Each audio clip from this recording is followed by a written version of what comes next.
এটা তো ইমিডিয়েটলি ঠিক করা দরকার। দীর্ঘদিন ধরে কাজটা চলছে। কাজ ধীরগতিতে হচ্ছে এবং মানুষের ভোগান্তি রয়েছে। ডিলে হওয়ার কারণ হলো আমার তো ৩০শে জুন কাজের মেয়াদ শেষ হয়েছিল। এবার যখন কাজ শুরু করলো, আমরা ভাবলাম ভালো হইতেছে, তারা নকশা-টকশা দেখাইলো, কাজও শুরু করলো। কিন্তু এই যে ধীরগতিতে কাজ শুরু হইছে, ওই রাস্তাটা করছে, কয়েকবার করলো, এটাও সংস্কার এখনো হয় নাই। আবার এটা কাইটা-কুইটা এই যে এই অবস্থা। এখন আমরা এখানে তো পাবলিক, আমরা তো এখানে বললেই তো সবকিছু হবে না। পরিত্রাণ চাই মানে এটা তো ইমিডিয়েটলি ঠিক করা দরকার।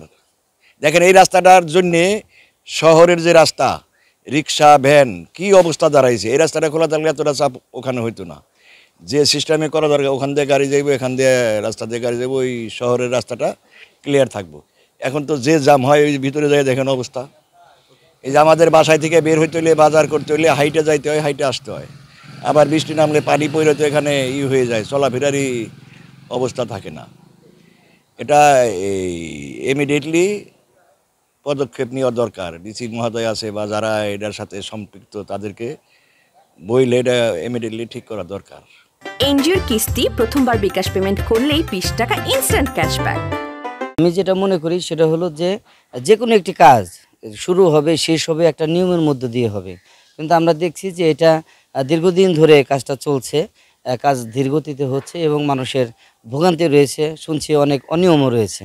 তো আমি মনে করি যে একটি পৌর কর্তৃপক্ষ যারা রয়েছেন, বিশেষ করে এখন হয়তো মেয়র নেই, আছেন প্রশাসক। আমি অনুরোধ করব যে প্রশাসক যাতে এই বিষয়টি একটি নজরদারির মধ্যে নিয়ে আসেন, যাতে করে কাজটি অত্যন্ত মানে যথাযথভাবে যাতে কাজটি হয় এবং মানুষের যাতে ভোগান্তি কমে, এটা আমরা মনে করি। ডিলে হওয়ার কারণ হলো আমার তো ৩০শে জুন কাজের মেয়াদ শেষ হয়েছিল, প্রজেক্টের মেয়াদ শেষ ছিল ৩০শে জুন, ১ নম্বর। ২ নম্বর হলো কাজ ধীরগতির কারণ হলো আমার এই কাজটা নেওয়া ছিল ১০.৫% লেছে, ১০.৬২% লেছে। এটাও একটা কারণ। জিনিসের দাম এখন আমরা টেন্ডারের পরে এই লাগার পরে জিনিসের দাম বেড়ে গেছে। তারপরেও আমি কাজটা করছি, কাজটা বন্ধ করিনি। এই প্রশাসন নিয়োগ হয়েছে, আমার তো এই কাজ চলমান, কাজ চলতেছে। ওই গঙ্গাধরপুরটির পাইপ ফালানোর পরে পিট করতে হয়, পিট করতে যাওয়া হলে সময় লেগে গেছে। ওটা সময় লাগেই, মানে ৩-৪ ধাপে ঢালাই দিতে হয় একটা পিটের। ওইভাবে হলো লেট হয়েছে। ৩টা ব্রিজ কমপ্লিট হয়েছে আজকে রাত্রে। ওই যে ব্রিজের অ্যাপ্রোচের ব্লক যাইতেছে অ্যাপ্রোচের কাজ, কাজ চলমান, এখনো কাজ চলছে, কাজ বন্ধ নাই। শেষ আশা করি ডিসেম্বরের আগেই কাজ শেষ করতে পারবো। দেশের পরিস্থিতি, দেশের সংকট, দেশের গন্ডগোল, এই যেমন আজ কদিন ধরে ব্যথা তরা ভালো নাই, ভালো দিতে পারতেছি না।